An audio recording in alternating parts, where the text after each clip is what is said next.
ఈ మెఫీబోషెతు కూడా పుట్టుకతో కుంటివాడు కాదండి. అండి కుంటితనం అనేది చాలామందికి మధ్యలోనే వస్తుంది.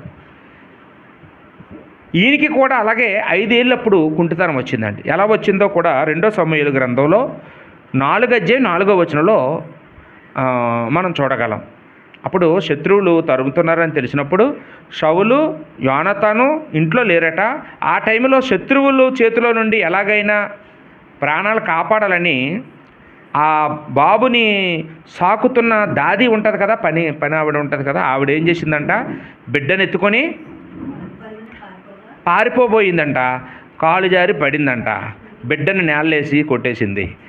బిడ్డ పడిపోయాడు. పడిపోయినప్పుడు ఏమైందంటే మెత్తటి శరీరం 5 సంవత్సరాల పసికందు ఏమైపోయాడండి, కాళ్ళు 2 ఇరిగిపోయాయి.